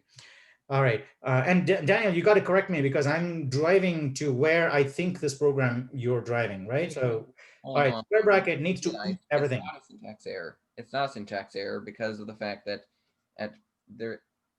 if it goes back and reaches 0, it's going to underflow back to the maximum number. So some cheeky No, I don't programmer understand. could What happens? What happens if you hit a closing square bracket before you hit the opening one? What is the function of the closing square bracket? like, Oh, if the square bracket yeah. actually does something on its own, where if it's the only way you can tell something's not 0 in the programming language. So if it's not 0, then it tries to go back until it reaches. Oh, it has to go back. Ah, I see. So if it goes back and then hits 0, it would wrap back around. So. Oh. So, but what happens? What happens if you only have one closing square bracket and no? So it goes all the way to the 0, looking for, yeah, and then it goes here. It keeps doing that. It will get stuck in an infinite loop. Yeah, I mean, unfortunately, because it has its own function, I don't know if we can implement a way of checking for. You can always crap out when you hit 0 and say, we only support a closing square bracket that that already has an opening square bracket. If you hit 0, you could say there was a syntax error. Okay. Let's do it. So we can get it running. So we should first implement the opening square bracket, which I'm gonna do code repetition here, but for time we're gonna have to live with it because otherwise we'd have to do some shenanigans here. So first off, I want to add a depth at am size t of the depth, which it allows us to handle nested opening brackets, which is you can. Oh, it needs to go to the matching one. Oh, okay, all right. So yeah, okay, not to the first one. It needs to go to the matching one. Yeah, that's where it gets yeah. So you have to use a stack. So we're gonna define the depth, and then we want to check if. Give me a second. I need to. Sorry, phone alarm. So what Daniel is? Take that phone call. I'll talk to people. It's not a phone call. It was an alarm I saw on my phone. Okay. Okay, so I guess the first thing we need to do is do the check because it only does the jump if the point where the opening bracket is at is 0. So if where the tape is currently is 0, then do the jump.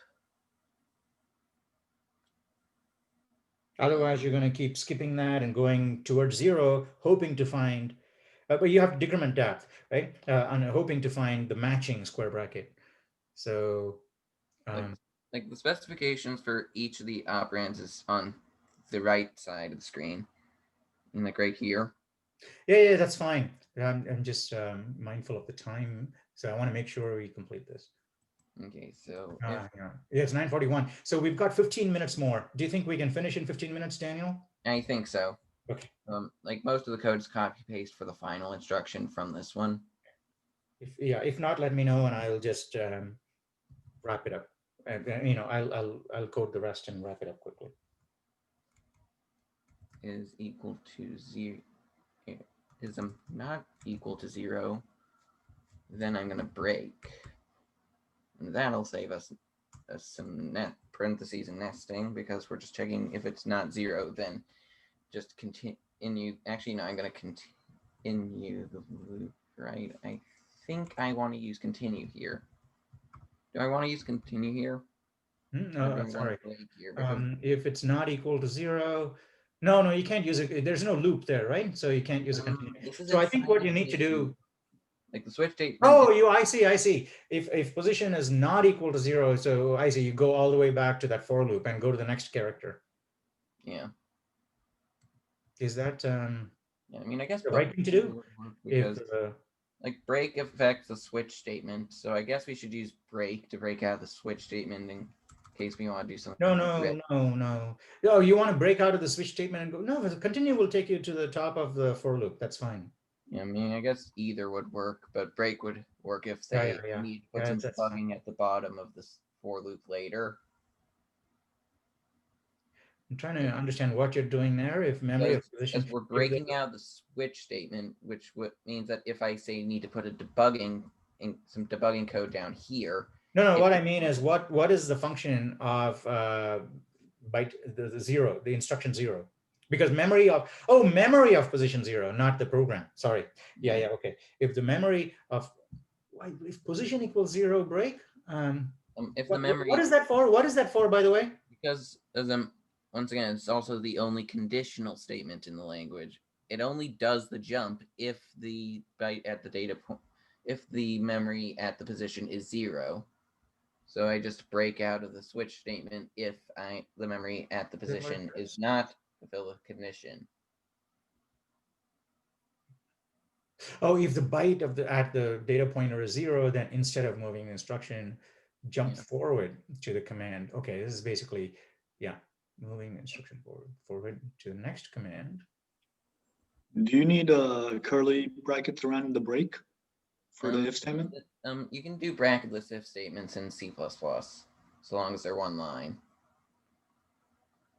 And like this is valid. It's just right. So now to put in the condition for if it's not equal to 0, which basically is immediately after the if statement, right? So if it is not equal to 0, then you want to scan forward until you hit the matching square bracket. So while because I see you're doing both in the same step. Okay. While memory of plus position. So pay special attention, guys, to the plus here, and the plus before the word position, the prefix will work, but the postfix won't work here. Okay, so those are things that you need to know why. And you can always talk to Daniel or anybody else afterwards to find out why. And also we want to additionally check for depth, because we don't want to break out of a loop when the condition is just when we're not at the matching bracket, but at a different bracket. I'll make sure we're at the matching bracket. So, when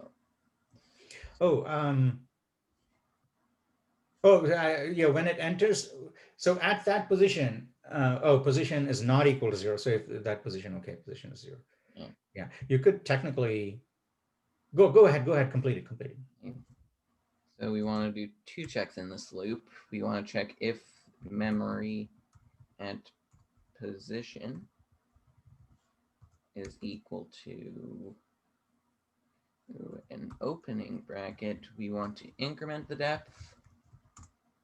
And if the memory at the position. Does that make sense, guys? Because every time you hit a opening square bracket, you're going deeper, right? You're going deeper to the next level, because you need to find the matching one for that and close it off before you go back to where you were before. So every time you find a square bracket, you're getting deeper and deeper, one level down. So that's basically what he's doing. Yeah, and also, if we're still in deep and we find the closing bracket, we want to get at our depth lower. And then. Right. So guys, the opening bracket takes you down and the closing bracket takes you up again, right? Same height. So that. And then when you have 2 of those, you go down and then down again and down again. You need to see 3 closing brackets before you come back to the top. Yeah.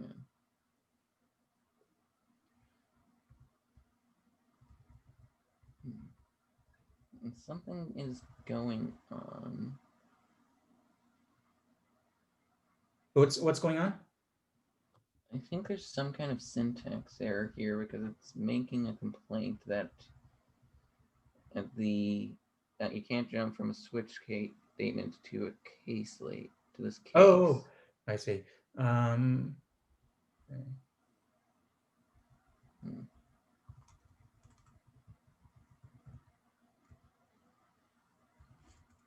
You know, Can you mouse over? Can you mouse over the red? I want to see what the error is. Okay, it's Mouse over the red, the red, yeah, where it has the arrow mark on the down in at the the margin. bottom right below the mode line, and where it says the error. Cannot jump from switch statement to this case label. Down here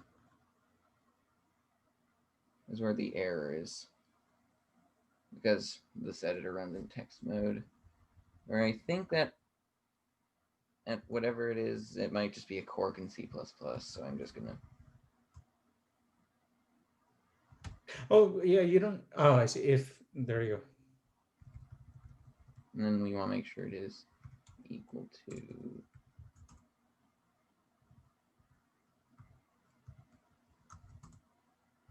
Okay, that seems to have solved it.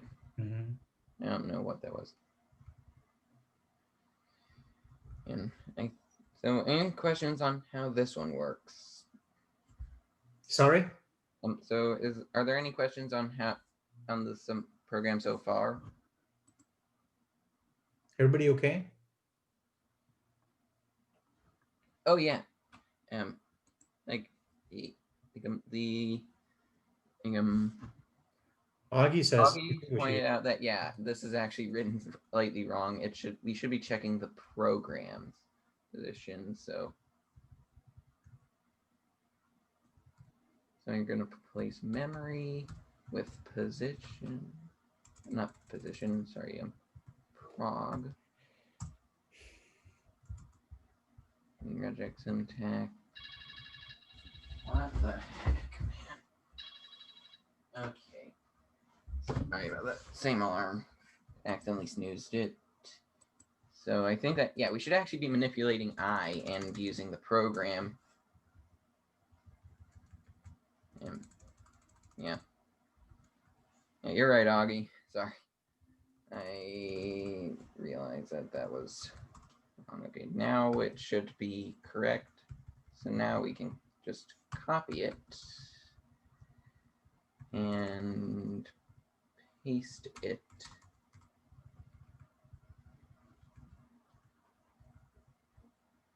And like, literally the only difference for this one is we just replace, just invert everything like this, where we're basically just doing the same thing, but going backwards and checking for entry and closing brackets and opening bracket, as opening brackets and opening brackets as closing brackets.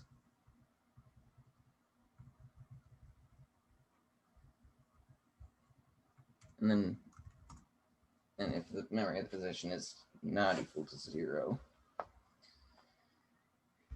So that should be it. Right. Can you add a default there that says, unknown instruction? Traditionally in the language, anything that's not an instruction is ignored as a comment. Oh, I see. Okay, that's fine. That's fine. Yeah, go ahead. You can run it. Yeah. But technically, if this was a language that only had those 8 instructions, you can have a default, guys, that says, I got a byte, which I don't know what it is. So it's an unknown instruction. So you can have a default at the end. Why don't we put it in, Daniel, anyway, so people know the full structure of a switch statement? I think that what we should do is we should just see out unknown instruction and then print the byte. So say see out. We're gonna puts because we didn't include IOStream because all right, that's fine. Go ahead, stuff, but we unknown character, unknown instruction. It's not a warning. It's got to be a fatal error. Because you don't know what to do. You're going to die, right? Yeah. Well, greater than is not your unknown instruction, right? So your unknown instruction is in prog of I. Pronounce like this. I think it looks cleaner than a colon. You think so? Okay. All right. So unknown instruction, and then print the instruction itself on the same line after that. So colon, and then I don't know. Oh, and puts. You're using puts, so you can't just concatenate these things like that, like you would do with cout. Yeah. Technically, you can use cout here. I mean, where else are you using puts syntax? Oh, you use get char. Using put char and get char because you can always do C and double less than for that too if you want.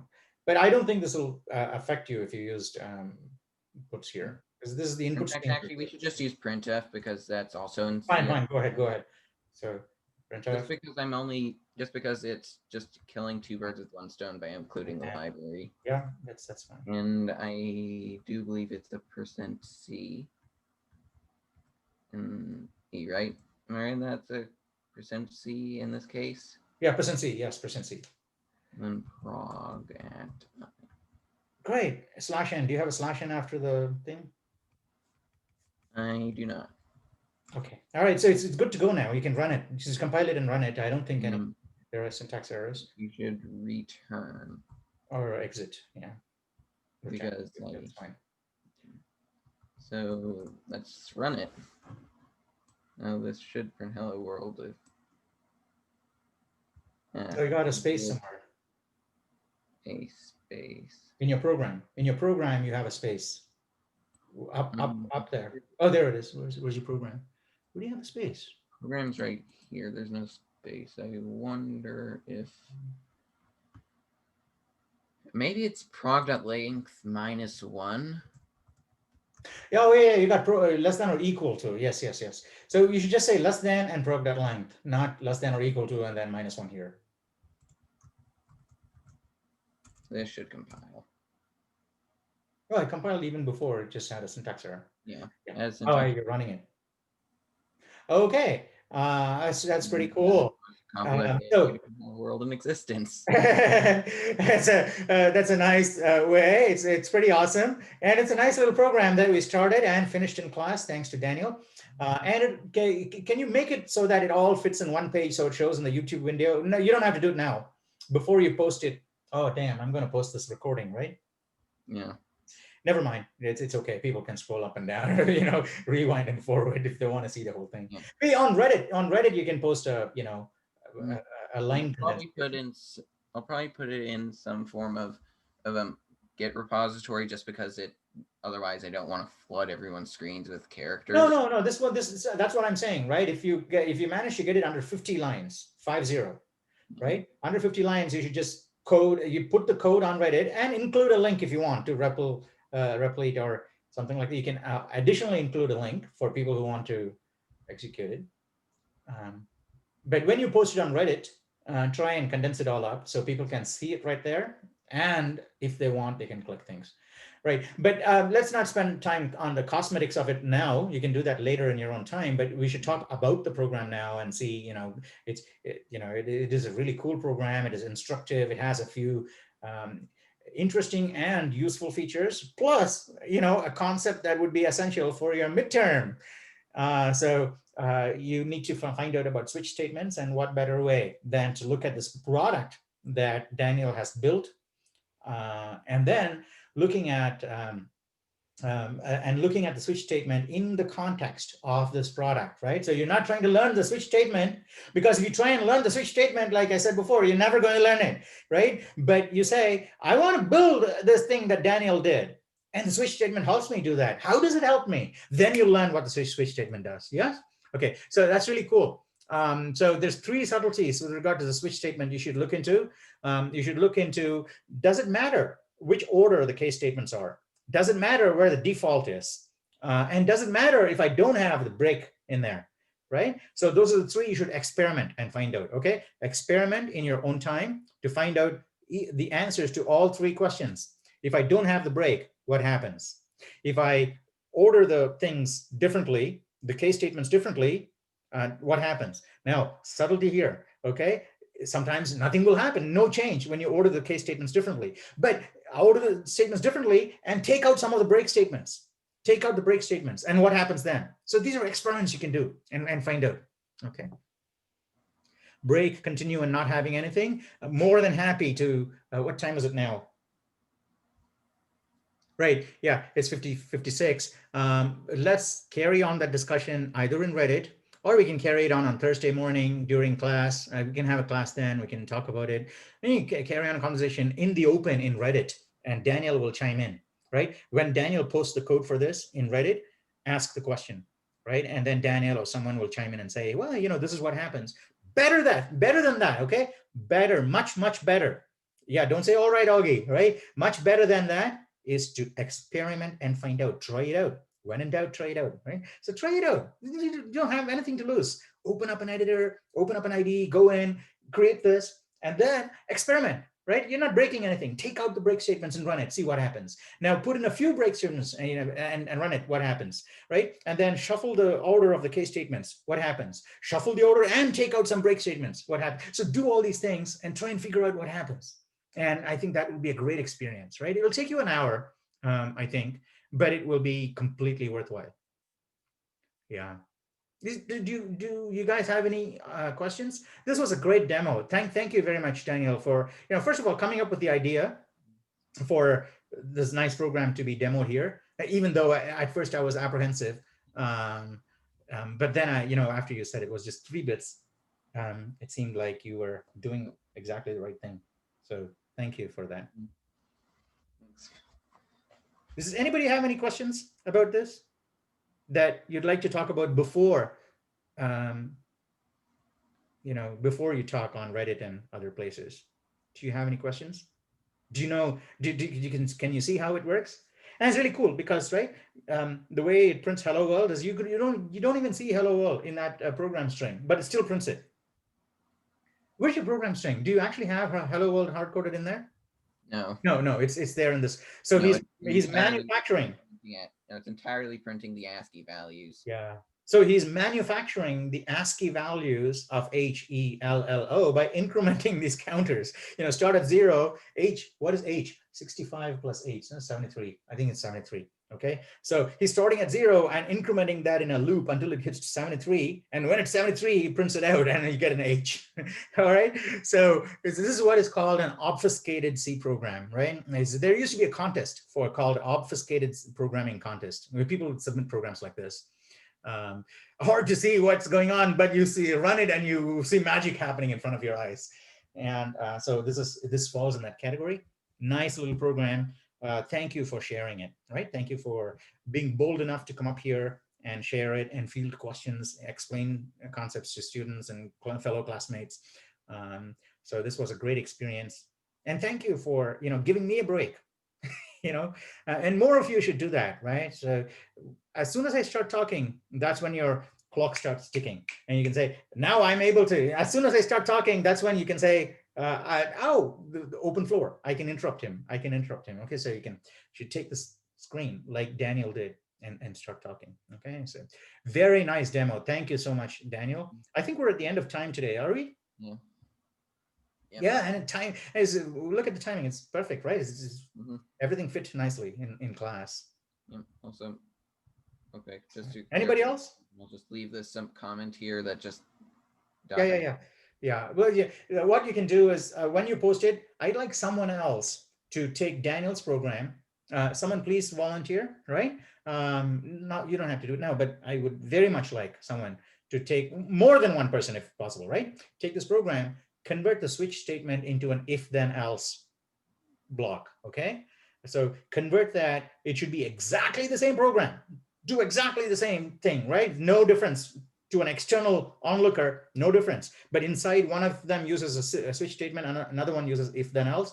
So I'd like someone else, not Daniel, okay, to take Daniel's program and modify it so that it uses if then else instead of a switch statement, right? And they should both be, that should be in a comment right under his program. So someone else who comes to look at the post later, they can look at the two programs side by side and say, oh, they're the same, but this uses if and this uses switch. And by looking at that, looking at these two, I immediately know what they do. Right? Not the program itself. I know the difference between if and switch.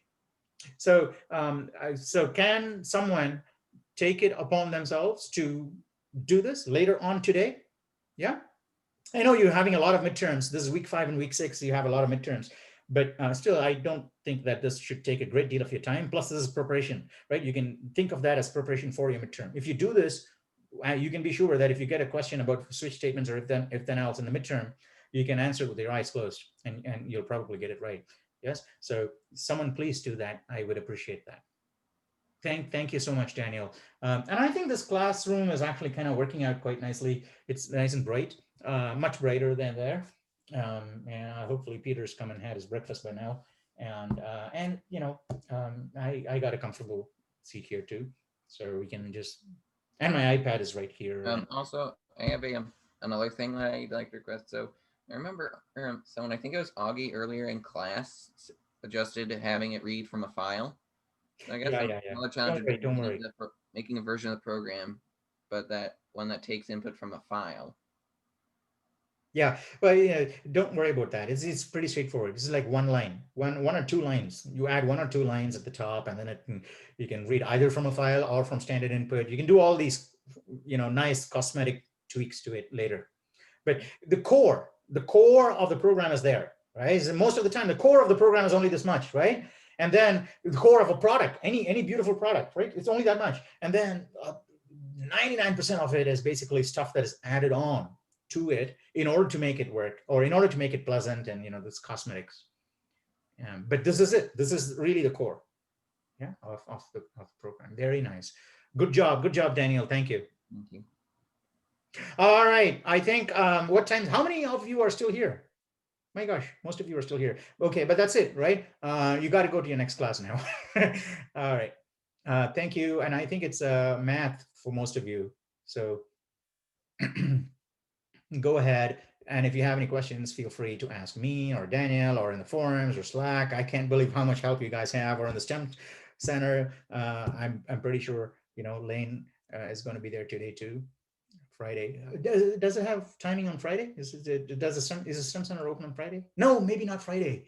This is no, today's not Friday. Damn, today's Tuesday. All right, so yeah, they're there. You should just go and ask yourself, knock yourself out.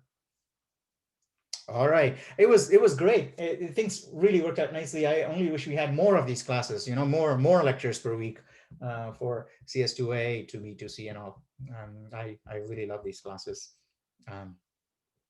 I will see you guys on who's coming back on Thursday, right? So who wants a class on Thursday? Who wants a class on Thursday? Type in yes in the chat window. If you want a class on Thursday, I'm happy to do it. Otherwise, we won't have a class on Thursday. Yes, okay, Alexis, Daniel. If there's only a couple of people, we won't do it. Yeah, okay. Okay, all right, cool. All right, we'll have a class. I'll come here on Thursday, and then again, free form just like that. And that's Thursday is the day of the midterm. Today is a midterm. Today is a review session. But you have other questions to review. Yeah, it's fine. It's fine. All right. So Alexis, if you want a review session on Thursday, make a list of your questions before class starts and join class not late. Okay, be here at 8:01 a.m. And because, at 8:05, 8:10, maybe we start something, and then it'll be hard to say, okay, we're going to stop whatever we're doing and look at these questions now. So make a list of your questions and come here at 8:01 and ask your questions. And we'll be more than happy to talk about your review questions. Thank you. Daniel, don't forget to post this code, okay? Okay. All right. It's trying to find a window where I could hit the space bar. Or in without drawing. Yeah. So, but do it later in your own time, but make sure to post it.